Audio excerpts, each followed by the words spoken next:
What's going on, everybody? It's Nick Kosko with On3 Sports. With me today is former Michigan NCAA qualifying wrestler Malik Amine, and obviously a current broadcaster with Big Ten Plus over out in Ann Arbor. Malik, thanks for joining me, man. Appreciate the time as always. Glad to talk to you because obviously you're making your next foray into the wrestling world. So you're going from the mat to the broadcasting booth. Let's start there. I know you called past couple matches for Michigan on Big Ten Plus. Just tell me how you got into the broadcasting game as well. Now you're actually you're one of us, so to speak. You're on the other side of things now. Yeah. So let me fix my screen a little bit. But yeah, it's kind of a fun story. Thanks for having me, Nick. Also, it's awesome to be here. But the broadcasting game is different because I started doing it. I'm pretty sure right before COVID, so 2019. So it would have been my last year going into 2020. So Leah Howard and the Michigan staff reached out to me. It's like, hey, we need somebody to do this. We've had people do it in the past. We weren't able to, find anybody, and you seem like wrestling, and you want to give it a shot. So, hindsight's 2020 now. Here I am. It's 2024. I just did the Iowa Gloomy for my Big Ten debut out in Carver Hawkeye. So it's just been a tremendous journey. It's not something that I thought I'd be good at or thought I'd enjoy, but over the time, I just kind of was a natural at it, and I appreciate the people that helped me. George Fisher was a huge help to getting me on the Big Ten, and David Kennedy as well. So it wouldn't happen without those guys, and obviously our SID, Leah Howard, who was also a huge help. So it's just been a tremendous journey, and it's just different seeing it from that perspective. Obviously, being a wrestler, it's easy it's easy to spot positions, but when you're broadcasting it, you have to learn how to not be biased, especially when you're doing it for Michigan. Who you wrestle, your dad wrestled, your brother wrestled, your cousin wrestled. Everybody at the last meeting wrestled. So it got me to see it from a different eye and try to be as unbiased as I can. No doubt. And we're glad to have you on the mic now, showcasing your knowledge and your expertise of the sport as well. So let's talk about the in-season stuff that's going on right now for Michigan. Obviously, they're off to a roaring start right now. Ohio State's coming up on Friday as Michigan will head out to Columbus for the rivalry duel. But just a couple of takeaways from the weekend. I know from at least from the Jersey perspective, it was a good match against the Rutgers Scarlet Knights, back and forth, a lot of high caliber matches as well. Just overall, what are your takes on Michigan so far this year? Obviously, they reloaded the lineup here with a lot of grad transfers, some All-American and national title contenders, and some guys have risen to the challenge so far, so to speak. So, your biggest takeaways from the Wolverines' dual season so far? Well, Michigan, they're a team that is always in the hunt. It seems like Penn State and Iowa always finds the right time to add guys, or a breakout star like Kazak, or you see at 125 Braden Davis. Places where Penn State would have holes, now they have a guy stepping in.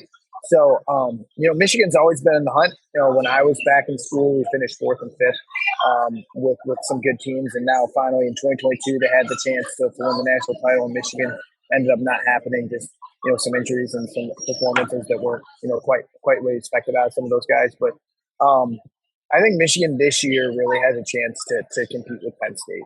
People will look at me and be like, well, you're crazy. But I really do think peaking at the right time is important. And coach format and the coaching staff has really matured, over the years and changed kind of with the ebbs and flows of the market and kind of how it works with NIL and now with training and the information you have with sports science. So I think they've done a really good job to adapt with the times. When I was back in school, it's like, wake up at 6 a.m., do the crazy workouts and, just do what you're told. I think Coach Format and the coaching staff has just done a really, really good job to listen to the athletes a lot more and kind of what they need, especially with their, their youth and their veterans. So, a guy like Shane Griffin, he might not go like we saw, because he's just feeling that he doesn't need the matches, and that will help him in the long run. I mean, how are you going to tell a national champ what to do when he's already won the national? So I think, from my perspective, the team's really, really hungry. I think they're good. You got spots at 84 where Jaden Bullock came out of nowhere. Someone like me always expected that out of him. He was wrestling really tough. Mikey D'Agostino, obviously, is getting back in the groove after taking a tough loss. Cameron Stone trying to find, his style.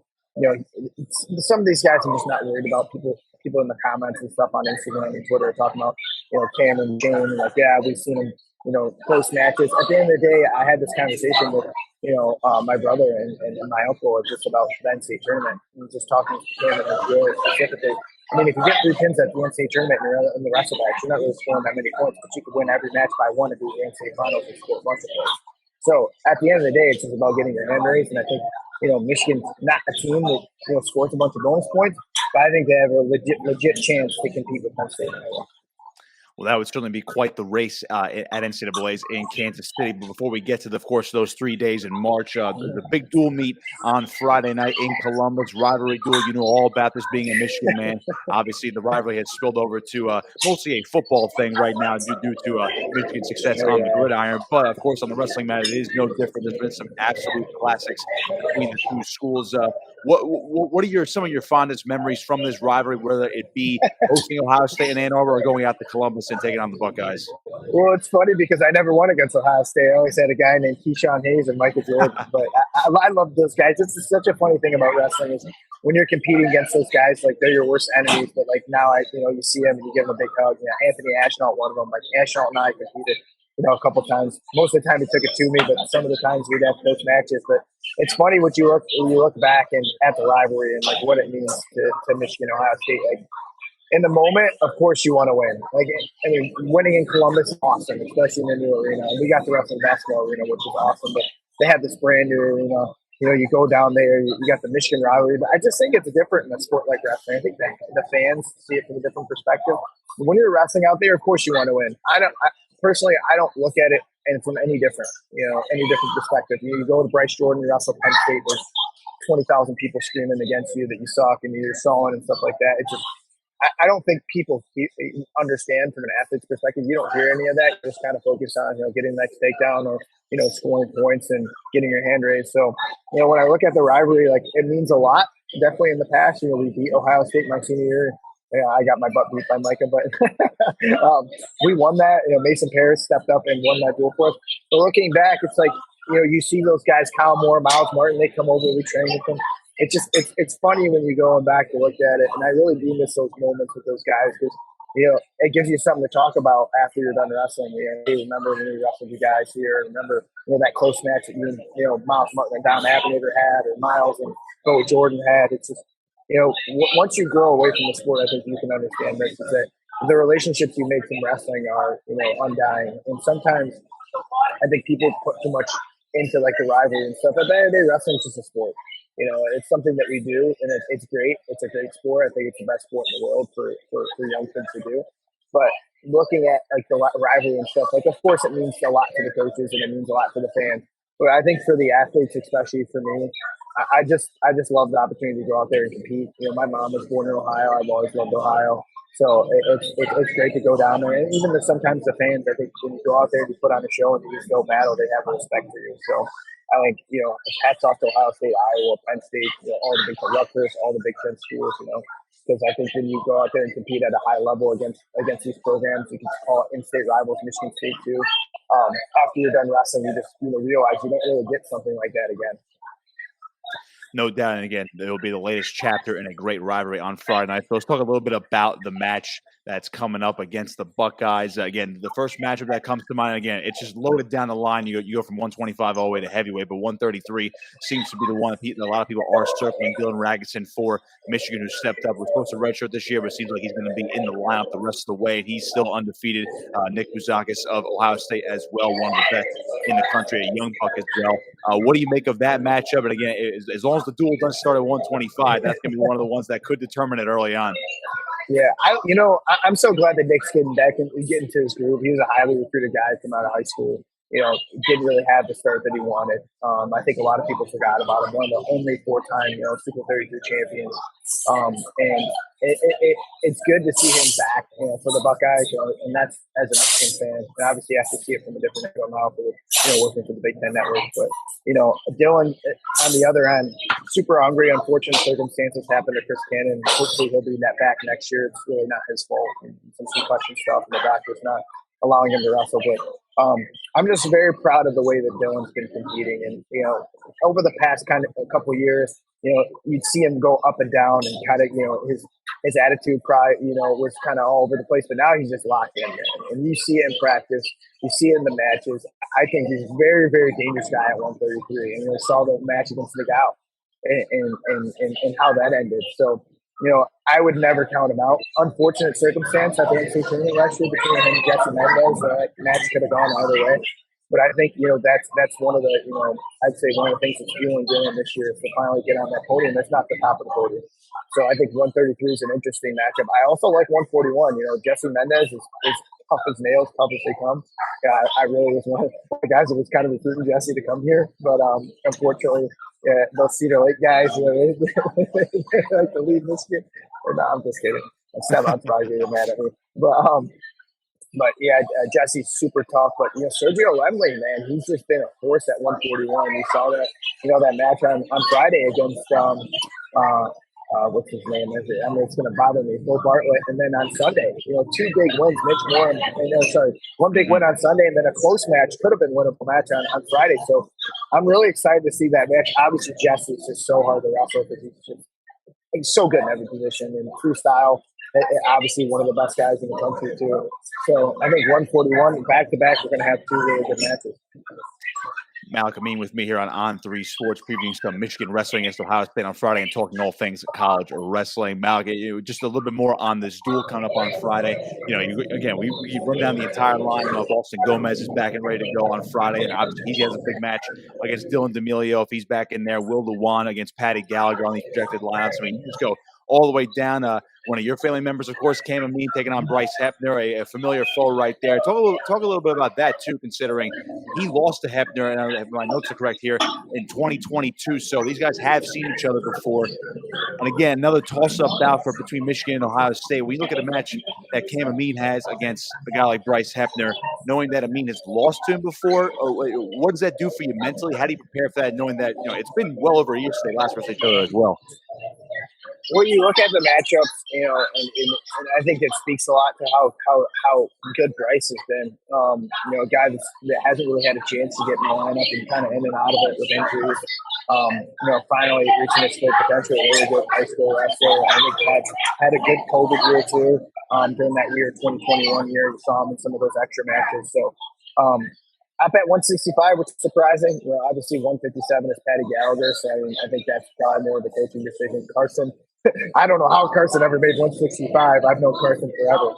But he, the Ohio State's lineup is tough as it's ever been, man. The Big Ten, I think, in wrestling right now is super loaded. So you go in those matchups, you're not going to have an easy matchup throughout the lineup. You're not going to get an easy weekend where you're going to have an easy match. It doesn't matter who you're wrestling in the Big Ten. So I think 65 is going to be obviously a great match, a rematch. Cameron hasn't wrestled since 2022. Will and Patty have always had some close matches. 149, Dylan moving up from 141 to 149, and him and Austin. I mean, you could really go down the lineup and look. I think Ohio State has a couple holes, losing a guy like Ethan Smith and then Caleb Arrow, two absolute monsters that he relied on for such a long time. And both of those guys graduating and having great careers. So I think Ohio State's kind of in a similar position where Michigan is, rebuilding at some weight classes and, trying to find guys that are going to be the next 4-year starters. So I think it's going to be a good duel this year, but I look forward to the next year. It's kind of like you see these younger teams kind of get in the mix. No doubt they're going to be at the top, or at least near the top of the Big Ten. So just from a general sense, I can't forget Nick Feldman versus Lucas Davidson, we can't forget him. If you want to talk about two heavyweights, they look like absolute monsters. Lucas Davidson. They should have played football. Oh, I know. I mean, I think both of them very well could have. You look at Lucas Davidson, he might as well just be a bodybuilder at this point. Going up to heavyweight, and he's ranked top 5 in the country. And you mentioned Feldman as well. What makes actually real quick on that? What makes a guy like Feldman so good right off the bat? Because he was a highly recruited guy. Usually, sometimes these heavyweights need a year or two to get acclimated, but it seems like he's just really hit the ground running for Ohio State. Well, Nick Feldman, if you really look at his accolades, he's done everything. He's been on world teams. He's won every big tournament there is to win. Came out of high school as a highly recruited guy. Could have played any sport that he wanted. You could pick up a basketball and dunk on 10 feet if he really wanted to. He could play even for the Milwaukee Bucks. I mean, seriously, these heavyweights now, they're not heavyweights.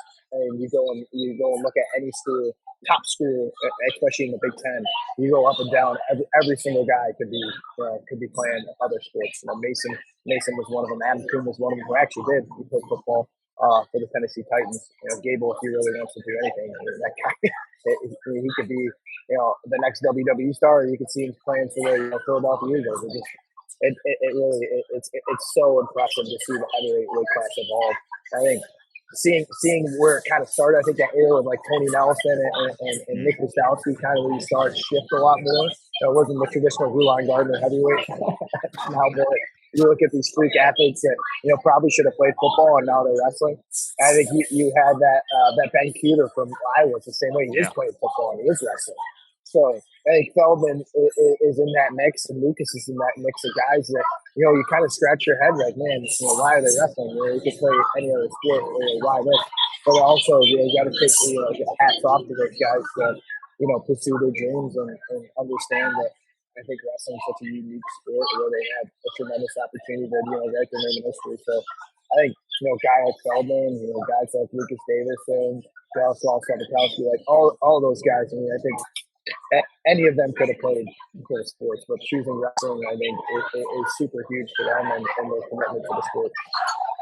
So looking at a general sense of the sport right now, we're trying to hype up a lot of these duels right now. I've been asking a lot of people, for wrestlers, coaches, other media members about what can make the season a little bit more engaging. I know you said you were the right guy to ask about this as well. And I'm a big dual meet guy. I come from a line of a lot of dual meet guys, since I wrestled in high school and a little bit in college as well. But I'm looking at dual meets. I'm like, why can't this be the team championship? Don't touch the individual tournament, leave it as is, but there should be a team championship to me in terms of a dual meet. Make it a 16 to 24 team bracket, really hype up the team aspect from basically this point forward to maybe the end of February. Then you have your individual tournament, kind of like how a lot of states do it around the country. What's your biggest take on the potential of an NCAA, a dual meet championship to be added to college wrestling? They got to kind of hammer the NCAA a little bit because they used to have it. It's called the National Duels, and they got rid of it for some reason. I think the coaches are probably against it. But, I've always been for dual meets, and I'll say this, I'll come out to say it. I think wrestling is a dying sport right now, and it needs to get revived. Obviously, college wrestling is a little bit different age, but if you really look at the views in the past couple NCAA tournaments, it hasn't been good. And then you go on the world level, and it's been even worse. So I think you need some creative thinkers to come out in the wrestling world. I would be more than happy to come up with some ideas. I know there's a lot of people that want to try and save wrestling, but I think in a world where you look at it right now, where everything's about social media, everything's about trying to reach the most clicks and stuff like that, I think your best opportunity for that is something like a DME tournament. So I mean, I've been super critical about it. I think that they need to bring it back. It's awesome they did the national duels. I mean, the last time they did it was when we wrestled NC State, and then they canceled it after that. So I've been a big proponent of it. I think it's great for the guys. Why wrestle all these dual meets and then wrestle an individual tournament? It doesn't make any sense. So I just think the way that it's structured right now, the needle has not been moving forward, which it should. And I've been out of wrestling, and now once Cameron's out of wrestling, really no reason for me to follow it other than my, being an alumni from Michigan and hope for the Big Ten Network. But I've been pretty critical of it, and I think people need to wake up more that wrestling is actually down. It's not growing.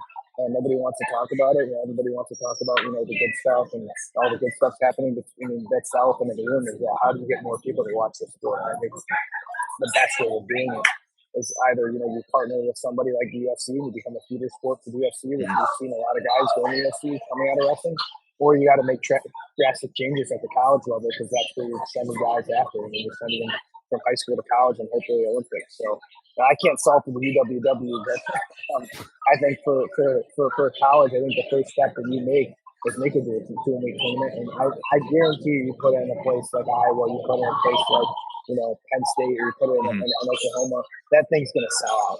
Absolutely. I have no doubt in my mind.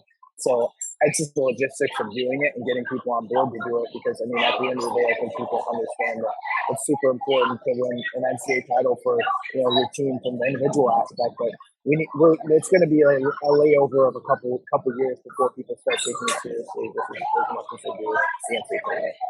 One more for you, Malik, on that topic. You mentioned how it's a dying sport, and maybe not necessarily for the guys who participate in it or the diehards that do follow the sport, but from that casual perspective, at least in my mind, I feel like the team aspect is what brings in more casual viewers or brings the people that are on the fringe because they'll care about, especially at the collegiate level, their brand, their school. So that looks like, okay, we have these 10 guys this year, then you have these 10 guys the very next year. Do you also think from a wrestler's perspective, and then there are guys who care about it, other guys who are just saying, this is just part of the season that's going to prepare me for the big two tournaments at the end of the season.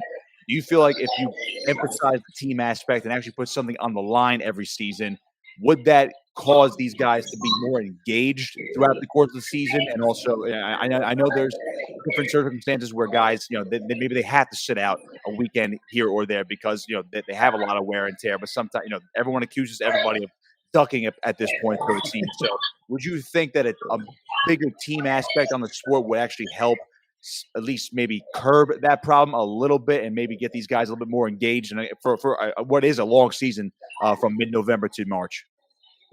I think as a coach, you got to be excited about it because how do you rally around a team more than a dual meet championship? You got the guys that might not be starters that could get a chance to wrestle. They're not checked out in February when they don't get sent to the Big Ten tournament. You have some guys that maybe are checked out because they're not in the starting lineup. But I think it gets everybody on board to a bigger purpose. Because when you go to the individual tournaments, you might not even have all 10 guys qualified. Some guys don't have any, so their season's over before March. So I think when you have a dual meet tournament and you do a format like that, people will take the matches a lot more seriously. They'll take the Big Ten tournament a lot more seriously. And I don't know how you structure it. Maybe you do some sort of conference play, and if you take top 4 in your conference, you go to the nationals. I don't know how the logistics of it will work again, but I think from a perspective of somebody that's wrestled, I think it's a dire need. Because I remember in high school, I wrestled at Detroit Catholic Central. We were a powerhouse, one of the top ranked high school teams in the country. I always look forward to the team state duels. It was great. The individual duels are great. You kind of got to put your selfish hat on when you go there. But being part of a team and being able to score points for your team and get around the hype, and even when you're not wrestling, the hotels and just team bonding. Yeah, I think you miss out on that stuff just because you're so focused on yourself and you go to the NCAA tournament, which I've been twice. And there's maybe 10 guys there, and every day it gets less and less. And those guys get checked out and they're doing their own thing. So I think when you have, a team duel aspect, and when you have something that's, you have skin in the game, it's just as important as an individual national title. I mean, I don't know what you do. You make it after or before. I personally think you make it before just because you might see some of the guys at the NCAA tournament. And I don't think it should count for seeding. That's another thing that a lot of people argue about. Like, what if you lose the guy at the national rules? Does that count for seeding? I think all that stuff can be figured out afterwards. But I just think for the sport of wrestling, they need something like that. And I spoke about it earlier about it being a dying sport. I mean, it is. You go look at the ratings, you can't argue with them. Flow Wrestling's trying to do their best. We're trying to do our best as the Big Ten Network. I think, wrestling media outlets, my brother with athletes, he's trying to grow the sport. I just think you really do need something that drastically is going to change it. Rule changes are not going to do it. Rule changes are going to make the rules. It's going to be hard to understand. I already have people that were wrestling fans that are like, dude, what? 2-point takedown, like, why? And I'm serious. They're like, why are they doing that? And I have to try to explain it to them, like, oh, yeah, because the bottom guys, and one of my buddies told me, he's like, this is the problem with wrestling. Every couple of years, the rules change and it's a whole different sport. It's not like football. I mean, imagine if football made an 8-point score instead of 6. That would totally change the dynamic of the sport. That's basically what's going on with wrestling. So I think, when you look at the rules, you look at, the dual meet aspect, you look at the individual aspect, now you look at, some of the positions. And I just think there's too much change and it's not in the right direction. And I agree with you. They need to do something. And I think the dual meet tournament is the number one step that you need to take. Well, it could be the first step and the number one step to maybe making these landmark changes that would ultimately help the sport moving forward. And, well, at least we're glad to have you in the corner of the dual meet championship, as in we'll vote yes if there's ever a ballot for it. So, Malik, I appreciate the time. Maybe a coaching job. See if UCLA, if UCLA and USC or Oregon or Washington end up coaching jobs, you guys see this. Oh yeah, I'm more than happy. Maybe more Big Ten expansion will help out with the West Coast presence as well, man. I hope so.